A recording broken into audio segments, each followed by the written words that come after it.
আসসালামু আলাইকুম রহমতুল্লাহ। প্রিয় দর্শক, কেমন আছেন সবাই? আলহামদুলিল্লাহ, আমিও খুব ভালো আছি।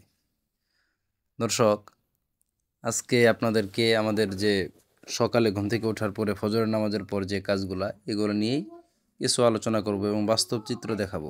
আসলে বর্তমান সময়ে বাস্তব কথা কেউ বলতে চায় না, বাস্তব চিত্র কেউ দেখাইতে চায় না। হয়তো আপনি মনে করতেছেন ফার্ম সেক্টরটা অনেক সহজ কাজ, কিন্তু আসলে প্রকৃতপক্ষে এটা মোটেও সহজ কাজ নয়। আলহামদুলিল্লাহ, দেখেন ফজরের নামাজের পর এই যে কাজ শুরু করেছি, ঘড়ির কী অবস্থা দেখেন।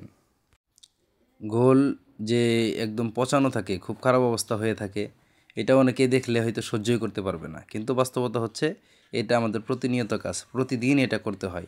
আর এটা করতেই হবে, যেই ফার্ম করুক না কেন তাকে এটা করতে হবে। আসলে প্রকৃতপক্ষে গোবরটা আমরা ধরতে পারি না, কারণ গোবরটা রাখার আমাদের ওইরকম ভালো জায়গা নাই, যার কারণে গোবরটা আমরা করে দিই, মানে ধুয়ে পুকুরে ফেলাই দিই। আমাদের ফার্মের পিছনেই পুকুর আছে, দেখেন মোটামুটি বড় সাইজের পুকুর আছে, এই জন্য আর এটা একটু সহজও হয়, এই জন্য আমরা গোবরটা পুকুরে ফেলাই দিই। আর দেখেন এই যে গরুর পিছনে যে ময়লা লেগেছিল, এগুলো একটু ভালো করে পরিষ্কার করে দিচ্ছি। সকাল সকালে, এত সকালে পোড়া গরু ভালো গোসল করাই না, কিন্তু পিছনে যে ময়লা লেগে থাকে বা উলানে ময়লা লেগে থাকে, এগুলো আগে পরিষ্কার করি। পরিষ্কার করার পরে গরুকে খাবার দেওয়ার চেষ্টা করি।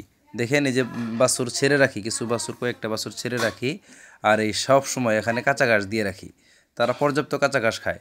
আর এই সকল কাজ শেষ করে পানি উঠাই, পানি উঠায় গরুকে খাবার দিয়ে ফেলি, তারপর হচ্ছে দুধ দহন করি। এই যে আমাদের সকালের কাজ এই পর্যন্তই।